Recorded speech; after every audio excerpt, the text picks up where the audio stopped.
Hello, শোনা যাচ্ছে? Hello. শোনা যাচ্ছে আমাকে? জি, আসলে না ওরকম না, যে মানে হালকা হালকা শুনতেছি আর কি। আচ্ছা, ঠিক আছে, আমরা একটু ব্যাপারটা তা শুনি। আসলে আমার প্রশ্ন হলো, আমার ওয়াইফ আমার মানে কোনো কথাই গুরুত্ব দেয় না। ঠিক আছে, কোনো কথায় গুরুত্ব দেয় না, তারপরে কোনো কথা আমার কথার মতো কোনো কাজ করে না। তো সেক্ষেত্রে আসলে আমি কি করতে পারি, এটাই হচ্ছে আমার প্রশ্ন আর কি। আমার আমার কথা কি শোনা যাচ্ছে? হ্যাঁ, আমি ঠিক শুনতেছি। আচ্ছা, মানে একটু যদি উদাহরণ দেয়া যায় যে এই কথাটা ওয়াইফকে বলেছি, তারপরে সেটা গুরুত্ব দেয় না, কিছু উদাহরণ কি পেতে পারি? কতদিনের বিবাহিত জীবন, কতদিনের সেটা একটু জি, যদি। কতদিনের বিবাহিত জীবন? আমার বিবাহিত জীবন প্রায় 20 বছর। 20 বছর? তো এখন 20 বছর মানে জি জি, এই সমস্যাটা কতদিন ধরে, মানে শুরু থেকেই সমস্যাটা ছিল? এটা আমার বিয়ের 5 বছর পর থেকে। আচ্ছা, তো 5 বছর পরে কি কিছু ঘটেছিল যার পরে এরকম মানে সম্পর্কটা একটু একটু অসুবিধায় পড়ে গেছে? 5 বছর পরে কিছু ঘটেছিল তখন? ওই তো আমার ফ্যামিলিতে টুকিটাকি কিছু ঘটনা ঘটছিল, সেটা ওই আচ্ছা, পর যেমন থেকে আছে একটু একগুয়াইরা হয়ে গেছে। কি হয়েছিল ফ্যামিলিতে? যেমন আমার ছোট ভাইয়ের সাথে কিছু আমার গয়না ছিল, আমার ওয়াইফের এই গয়না আমার ছোট ভাই চুরি করে বিক্রি করে হলাই। ও, আচ্ছা, তো স্ত্রী তো এটাতে খুব এটা আমাকে মনক্ষুণ্ণ বারবার হয়েছে। খোটা দেয়। হুম হুম। খোঁটা দিয়ে কি বলে? তারপর এক- বলে যে তোমার ভাই চোর, আমার গয়না বিক্রি করে ফেলাইছে, হুম। তোমার ফ্যামিলি ভালো না, আচ্ছা তোমার ফ্যামিলি ভালো শিক্ষা দিতে পারে নাই। আচ্ছা, এটা বলার পরে স্ত্রীর সাথে এইসব কথা বলে, তখন আমিও হ্যাঁ, তখন আমিও তখন আমিও বলতাম যে তোমার ফ্যামিলি কি ভালো নেই, তোমার ফ্যামিলি আমার ফ্যামিলির থেকে খারাপ। আচ্ছা, তো দুইজনের ফ্যামিলি ভালো না খারাপ সেই সেই যুদ্ধে চলে যাচ্ছি তখন, সেই সেই তর্কে চলে যাচ্ছি, তাই তো? এছাড়া আরো এইভাবে তর্ক জড়াইতাম আর কি, মানে কথা কাটাকাটি হইতো। হ্যাঁ, ওকে। আর এখন তারপরে এই মানে পাঁচ এতটুকু। এই যে মানে ফ্যামিলিতে যে এই ঘটনা ঘটলো, ভাই গয়নাটা বিক্রি করে দিল, সেটা তারপর থেকে কি সম্পর্কের অবনতি ঘটা শুরু করলো স্বামী স্ত্রীর মধ্যে? হ্যাঁ, তারপর থেকে ও মানে বলতেছে আমি তোমার বাসায় থাকবো না, একা থাকবো না, মানে ওদের সাথে থাকবো না, আলাদা থাকবো, আলাদা খাবো, আচ্ছা। আমাকে বাসা ভাড়া করে দাও, হুম হুম। নিজের বাসায় থাকবো না, তোমার ফ্যামিলি মানে তোমার মা বাবা শিক্ষা দিতে পারে নাই তোমার বাইরে। হ্যাঁ, ওকে। তো কিন্তু মা বাবা কি একসঙ্গে আছেন, একই একই পরিবারের সবাই? এখন নাই, এখন তো আমি আলাদা। তখন ছিলেন, তাই তো? ওই জি জি সময়টাতে সবাই একসাথে ছিলেন। ওকে। তো মানে জি, তারপরে হ্যাঁ, তারপরে আলাদা হওয়াটা কখন হয়েছে? আলাদা ওই ঘটনার 6 মাস পরে আলাদা হয়ে গেছি, বাধ্য বাধ্য হয়েছে আর কি। কারণ ওর আচ্ছা অনেক অত্যাচার, ও কোনো কথা শোনে না, ও মানে অনেক ধরনের দেখা গেছে আমাকে অনেক অত্যাচার করতো, সেটা আমার আপনাকে বলতে গেলে অনেক সময় লাগবে। আমি এক্সাম্পল 2-3টা বলি, সেটা হলো আমাকে আমাকে খাওয়া ঠিক মতো খাবার দিত না। আচ্ছা। আমি বাজার করতাম, আমার খাওয়া ঠিক মতন দিত না, হয়তো লবণ বেশি দিত, নাহলে ঝাল বেশি দিত, এবং ইচ্ছা করে দিত নাকি অনিচ্ছাকৃত ভাবে দিত, এটা আমি জানতাম না, কিন্তু আমি তো খাইতে পারতাম না। আহা। আমার তো সমস্যা হইতো, আমি তো কাজ করি, হুম আমার তো বাসায় গিয়ে খাইতে হয়।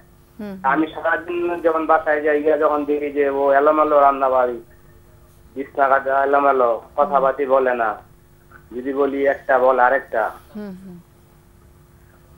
তো তারপর থেকে এরকম। সম্পর্কটা অবনতি ঘটেছে, তাই তো, আরো বেশি? জি জি, তারপর থেকে অবনতি বলতে অনেক অবনতি, সেটা আসলে আমি সহ্য করতে না পেরে আজকে আপনাদের প্রোগ্রামে আমি ফোন করতে বাধ্য হয়েছি। এখন কি স্বামী এখন ভয়াবহ অবস্থা আর কি, এখন তো কি হচ্ছে এখন?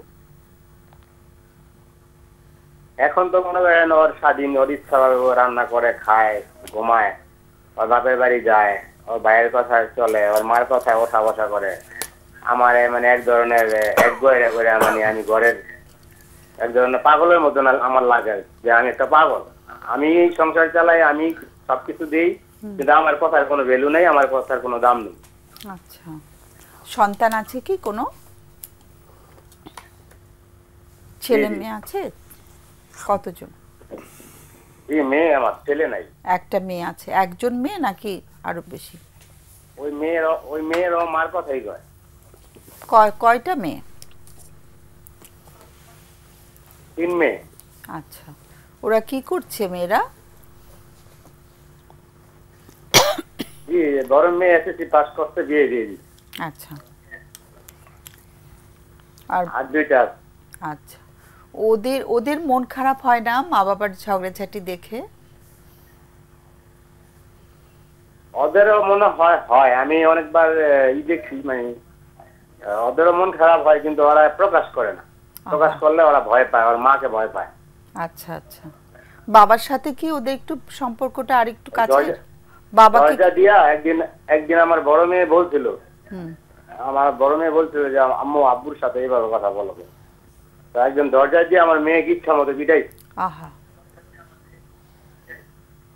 এই জন্য আমার মেয়েরা এখন ওই মার কথাই ওঠা বসা করে। আমার কথা, আমার ব্যাপারটা বোঝে, রিয়ালাইজ করে, কিন্তু সরাসরি মানে তর্কে যায় না বা সরাসরি বলে না যে আব্বুর সাথে এভাবে কথা বলবে। সেই না, ওদেরও তো কষ্ট হচ্ছে না, বাচ্চারা ওরা বড় হচ্ছে, ওরা তো বাবা মাকে সুন্দর সম্পর্কের মধ্যে দেখতে ভালোবাসে। এই জন্য আসলে আমি কি করতে পারি? আমার মানে প্রশ্ন হচ্ছে যে আমি তো তাদের সবকিছুই করি, খানা পিনা, কাপড় চাপড়, ভরণ পোষণ সবই দিই, কিন্তু ওরা আমার মূল্যায়ন করে না। এটা একটা 1 নাম্বার পয়েন্ট। দ্বিতীয় পয়েন্ট হলো যে আমি যদি কোনো কিছু বলি যে আজকে আমি মাংস আনছি, মাংস রান্না করবো, সে এটা করে না, সে করে উল্টাটা। আমি যদি বলি আজকে যে চলো ঘুরতে যাবো, যে যাবো না, আমি ঘুমাবো। আমি যদি বলি মানে অনেক বিষয় আছে না, যেমন ফিজিক্যাল অনেক সময় অনেক কিছু ব্যাপার স্যাপার আছে, সেটাও সে আমার সাথে সে করতে চায়। একই বিছানা শেয়ার করা হচ্ছে নাকি অন্য অন্য জায়গায় ঘুমাচ্ছে? আমি মানে ওর সাথে থাকি না, আমি নিচে ফ্লোরে থাকি। আচ্ছা, খাটে থাকে, কিন্তু একটা পর্যায়ে ওর মা জানতে পারছে, আমার শাশুড়ি, যে স্বামী নিচে শহীদ, তোরা খাটে শোধ, এ তো বেয়াদবি। এই তখন এটা করবি না। ওর মা বলছে যে তোরা একসাথে থাকি, ঝগড়া লাগলে লাগবে, কিন্তু একসাথে থাকি। তখন থেকে থাকে, বাট ওই ওর মতো করে থাকে। মানে কোনো সময় মানে ওর অসুস্থ মানে ও কিছু বললে আমি বললাম আমি অসুস্থ, আমার শরীর ভালো লাগে না, আমার মাথা ব্যথা করে, আমার নানান সমস্যা। এটা আসলে একটা সমস্যা। মানে ও মানে ওর কথা আমার কথা মতো কোনো কাজই করবে না, মানে আমার কথা মতো চলবে না। এটা তো খুব মনের উপরে বড় একটা মানে চাপ পড়ছে, বোঝাই যাচ্ছে। একটু লাইনে থাকতে হবে, আমাদের অতিথিদের কোনো প্রশ্ন থাকতে পারে। হ্যাঁ, একটু কষ্ট করে লাইনে থাকতে হবে। কোনো প্রশ্ন আছে? উনি তো আপনাকে বলেছে যে আপনার নাকি সমস্যা। আপনার কি মনে হয় আপনার কোনো মানে উনি যেটা বলেছে সেটা ঠিক, বা আপনি কি কোনো নিজের মধ্যে লাইনটা বিচ্ছিন্ন হয়ে গেছে? আনফরচুনেটলি আমরা আলোচনা করি মোটামুটি। না, আমার জাস্ট একটু জানা যে যেহেতু এক পক্ষের কথাটা আমরা শুনেছি, অন্য পক্ষের কথাটা শুনিনি, তো কিছুটা তো অসম্পূর্ণতা রয়ে যায়। সেটা আমাদের এই অনুষ্ঠানে আসলে সেই সুযোগটা একটু কম থাকে। এই প্রশ্নটা করলে হয়তো উনি হয়তো বলতে পারেন। আরেকটা বিষয় হলো আমরা লাইনটা যদি আবার কানেক্ট করা যায় ভালো হয়। আমরা আলোচনা একজন অন্যজনকে মনে করছে যে ভালো নেই বা ভালো অবস্থায় নেই, বাট এটা কোন পর্যায়ে আছে, বাট ওনারা কি এটার জন্য কি কোনো চিকিৎসা বা ডাক্তারের কাছে বা এই বিষয়টা আমরা জানি না। আমরা যতটুকু শুনেছি সেটুকু। এখন যেহেতু মা অনেক রাগই বলছে, রাগ আছে, এটাও কোনো সমস্যার কারণে হচ্ছে কিনা সেটাও আমরা জানি না। মা রেগে গিয়ে বাচ্চাদেরকে পেটাচ্ছে, মারধর করছে, বাচ্চারা একটা আতঙ্কে থাকছে। উনি একটা যেটা বললো যে মেয়েরা বোঝে আমার কথা, কিন্তু মার ভয়ে কিছু বলতে পারে না। তো এটাও কিন্তু একটু সমস্যামূলক মনে হচ্ছে, যে হয়তো ওনার রাগ অনেক বেশি। তো যাই হোক না কেন, যেদিক থেকে যে উনি ওনাদের পরিবার একটা সমস্যার মধ্যে দিয়ে যাচ্ছে সম্পর্কজনিত, এবং এখানে সমাধানটার আমরা সমাধান না, আমরা কিছু মানে সমাধান উনি তো এটাই জানতে চাচ্ছেন যে এখান থেকে আমি কিভাবে বের হয়ে আসবো। এখন আমরা যেটা ইউজুয়ালি বলি যে একজন থেরাপিস্টের কাছে যাওয়া, কারণ দুই পক্ষের কথাগুলো শোনার একটা মানে দুপক্ষের কথাগুলো শুনলে সমস্যাটা কোথায় হচ্ছে এবং সেখান থেকে কিভাবে উত্তরণ করা যাবে, বের হয়ে আসা যাবে, সেটা রাস্তাটা পাওয়া যাবে। এক পক্ষের কথা দিয়ে পুরোপুরি এই ধরনের জটিলতাগুলো সবসময় সমাধান হয় না। দ্বিতীয়ত বিষয়টা হলো উনি যেটা মানে আশা করছেন ওনার ওয়াইফ এটা করবে বা এটা করবে, সেটাও কতখানি বিষয় যে মানে উনি আশা করছেন যে উনি বাসায় আসলে সব কিছু ওয়াইফ এটা করে দিবে, ওটা করে দিবে, বাট বাস্তবে ওয়াইফের কোনো চ্যালেঞ্জ আছে কিনা, ওয়াইফের দিক থেকে কোনো আশা আছে কিনা, যেটা পূরণ হচ্ছে না বলে এই অসহযোগিতাটা উনি করছেন। একটা আমার কাছে একটা জিনিস খুব সিগনিফিকেন্ট লাগলো যে ওয়াইফ যখন বলছে তোমার ভাইকে ভালো শিক্ষা দিতে পারো নাই, হ্যাঁ তোমার ভাই আমার গয়না চুরি করে বিক্রি করে দিয়েছে, উনি আবার উল্টে বলেছেন তোমার মাও তো তোমাদেরকে ভালো শিক্ষা দিতে পারে। কথা কাটাকাটি দুই পক্ষের মধ্যে। আমার মনে হয় যে এই জায়গাটাতে আমরা যদি আরেকজনকে দোষারোপ না করে, মানে এটা সব দর্শকের উদ্দেশ্যে আমরা বলতে পারি যে যখন কেউ একটা কিছু তুলে ধরছে, সে আমার কাছের মানুষই তো বলছে যে সে একটা মন্তব্য করেছে যে তার শিক্ষাটা ঠিক মতো হয়নি, কিন্তু আমি যদি উল্টে আবার বলি তোমার পরিবার তো ঠিক মতো শিক্ষিত না, তাহলে হয় কি মানে আমরা কেউই দুজনে জেতার চেষ্টা করছি, কিন্তু আমরা আরেকজনের যে একটা সমস্যার মধ্যে পড়ে কথাটা বলেছে, হয়তো সে বাক্যটা ঠিকমতো হয়তো স্ট্রাকচার করতে পারেনি, এটা হয় এইজন্য যে মানে একজনের কথা পিঠে আরেকটা তার পরিবারকে আবার নিচু করার, এটা কিন্তু মানে হয় না যে এটাতে দ্বন্দ্ব আরো বাড়ে, যুদ্ধ মানে এটাই কনফ্লিক্ট হয়ে যায়। কিন্তু এটা হওয়ার পেছনে হলো যে যখন পরিবারের মানে এক পক্ষ আরেক পক্ষের পরিবারের বিরুদ্ধে কিছু বলে, স্বাভাবিকভাবে উনি কিন্তু ডিফেন্সিভ হয়ে যায় ওনার পরিবারকে প্রোটেকশন করার জন্য। উনি জানেন, উনি কিন্তু বলেছে যে আমার ছোট ভাই চুরি করেছে, জানে যে ভুল কাজ করেছে, কিন্তু ওয়াইফের সামনে এটা উনি মেনে নিতে চাচ্ছিলেন না, ডিফেন্ড করার চেষ্টা করেছেন, যে কারণে উনি পাল্টা বলে দিয়েছে। কিন্তু এটা কিন্তু হিতে বিপরীত হয়েছে, ওয়াইফ এটাকে আরও খারাপভাবে নিয়েছে।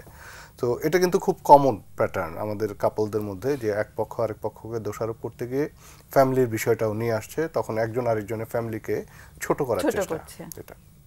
এবং আমাদের কাছে পরিবার খুব মানে কি বলবো প্রিয় জায়গা, প্রিয় এবং পবিত্র অনেক কিছু জায়গা, যে আমার পরিবার নিয়ে তুমি কিছু বলতে পারবে না, এরকম একটা বিষয় আছে। এবার অন্যায় করলেও তুমি এটা মেনে নিতে হবে বা চুপ করে থাকতে হবে, বা তুমি চুপ করে থাকতে হবে, বা বুঝতে হবে। তো একটু উপরের লেভেলে যে বুঝতে, হ্যাঁ তুমি একটু বুঝতে হবে, তখন কিন্তু উনি কিন্তু ডিফেন্সিভ না, উনি সাপোর্টিভ হয়ে যাচ্ছেন। কিন্তু যখন উনি পাল্টা বলে যে না তোমার ফ্যামিলিও এই অপরাধ করে, কাজে তোমরা আরো খারাপ, তখন কিন্তু প্রতিপক্ষ দ্বন্দ্বটা আরো বেড়ে হিসাবে তৈরি হয়ে যাচ্ছে। রেজিনা, এই যে দ্বন্দ্বটা নিয়ে খুবই very typical of our society. এই যে মানে পরিবারের মধ্যে যখন দ্বন্দ্বটা, আমরা অনেক কেস পেয়েছি, যখন দ্বন্দ্বটা হাজবেন্ড ওয়াইফ স্বামী স্ত্রীর মধ্যে না থেকে পরিবারের মধ্যে ইনভলভ হয়ে যায়, তখন সমস্যাটা অনেক বেশি বেড়ে যায়, ছড়িয়ে যায়। এই কেসটাতে যেটা হয়েছে, ওর ভাই যখন চুরি করেছে বলছে গয়নাটা, সেখানে একটু ব্যালেন্স করা যেত কিনা, যে হ্যাঁ এটা তো একটা অপরাধ করেছে, এটা আমি স্বীকার করা, যেটা আপনি বলছিলেন, হাজবেন্ড যদি এটা স্বীকার করে ঠিক আছে ভাই কাজটা ঠিক করেনি, আমিও লজ্জিত, একটু ধৈর্য ধরো, আমি তোমাকে এই জিনিসটা বানিয়ে দেবো বা করে দেবো, এরকম একটা বলা, এবং আস্তে আস্তে সেই জিনিসটা যদি দু একটা জিনিস উনি দেওয়া শুরু করতো, তখন কিন্তু সে জাস্টিফাই একটা হতো যে আস্থার জায়গাটা, যে না আমাকে ফিল করেছে, আমার একটা জিনিস মিসিং না, হারিয়ে গেছে, নিয়ে গেছে, মানে সেইখান থেকে। এবং উনি যেটা বলছিলেন যে ওই ঘটনার পরে কিন্তু বাসা বদল করে ফেলেছিল, তার মানে কিছু অপশন তারা করেছে, হ্যাঁ, যে হয়তো উনি বলছে এদের সাথে থাকবো না, সেখানে একটা জিনিস সে করেছে। কিন্তু এই পরিবার নিয়ে দ্বন্দ্ব যখন চলতে থাকবে, তখন অশান্তি দিন দিন বেড়ে যাবে। আর একটা জিনিস ওনার কষ্টের জায়গা, এটা আসলে মেয়েরাও মার পক্ষে থাকছে বাধ্য হয়ে, তাহলে উনি কিন্তু বাসার মধ্যে একা হয়ে গেছে। তারপরে ওনার খাবার দাবারের অশান্তিটা অনেক দিন ধরে চলছে। এটা উনি হয়তো দুই পরিবারের দ্বন্দ্বের কারণেই ওয়াইফ স্বামীকে আর মর্যাদা দিচ্ছে না, মূল্যবোধের জায়গা, যে অনেক দিন ধরে আমি কষ্ট দিচ্ছি, আর কত দিব, মানুষ একটু কনসিডার করে না যে ঠিক আছে, আচ্ছা আমি এই করেছি এই কারণে, এখন তাহলে আমি একটু চেঞ্জ করি। এই যে মানে কি বলবো, কোঅপারেশন, যেটা সমঝোতার যে একটা জায়গা, এইটা এখানে নাই বলেই সমস্যাটা বেড়ে যাচ্ছে। এবং এই কেস ওনারা কাপল থেরাপি নিতে পারে, খোলামেলা কথা বলুন। কাপল যেতে হলে দুজনকেই তো আসলে বুঝতে হবে। এখানে তো আমরা একজনের কথা শুনছি না, চট করে কাপল নিয়ে আসা যায় না, এটা নিয়ে আসা আবার পরিবার তার পক্ষে নেই, মানে অনেক সময় একটা সেকেন্ড রেজি না, মানে কাপল থেরাপি আমরা চট করে বলতে পারবো না এই কারণে যে আরেকজনের কথা আমরা শুনিনি, তাই না? মানে যিনি কষ্ট পাচ্ছেন তিনি যেতে পারেন, কিন্তু তিনি বউকে নিয়ে যাবেন, কারণ বউ তো অ্যাডাল্ট, তাই না? মানে এটা যদি কাপল থেরাপি আমি যেভাবে করি, আমাকে যদি একজন পার্টনার ফোন করেন বা টেক্সট করেন, আমি কিন্তু সব সময় অন্য পার্টনারকেও বলি যে সেও তাকেও টেক্সট করতে হবে। মানে আপনি আপনার ওয়াইফকে নিয়ে আসবেন, এটা তো আমরা বলতে পারি না, তাই না? কাজে দুজনকেই কিন্তু সহমত হতে হবে। আর জিনিসটা কি, এটা থেরাপিটা কিন্তু একটু অনেক বেশি এখনো বাংলাদেশে খুব পরিচিত ব্যাপার হয়ে ওঠেনি, আমরাও ব্যর্থ হচ্ছি এই জায়গাটাতে, খুব পরিচিত করতে পারিনি এখনো, মানুষের কাছে পৌঁছে দিতে পারিনি। তো সেই ক্ষেত্রে আসলে দুজন অ্যাডাল্ট, যেহেতু আমরা কাপল থেরাপি না করে, মানে এখন আমরা বলতে পারছি না যে উনি ওনার ওয়াইফকে তার জোর করে নিয়ে যেতে পারবে না, ওয়াইফ বলবে আমি কেন যাব, সমস্যা তো তোমার, সরাসরি বলে দেবেন কিন্তু ওটা। তো সেক্ষেত্রে আমরা তাকে কিছু বলতে পারি কিনা, যিনি কষ্ট পেয়ে ফোন করেছেন তার জন্য উনি নিজেও সেশন নিতে পারে, ওনার ফিলিংস গুলো তখন ওখানেই হবে, সাপোর্ট পাবে থেরাপিস্ট যখন সাথে থেকে তার বিষয়গুলো শুনবে ডিটেলস। এখানে তো আমরা অত শুনতে পাচ্ছি না, সময় নিয়ে তাহলে উনি নিজে কারো কাছে যেতে পারেন, ফোনেও সেশন নিতে পারেন। ঢাকা বিশ্ববিদ্যালয়ে যে 2 তলায়, 4 তলায় এবং 5 তলায় সেবাগুলো দেওয়া হচ্ছে, ওখানে একটু কম খরচে সেবা দেওয়া হয়, সেখানেও যেতে পারেন।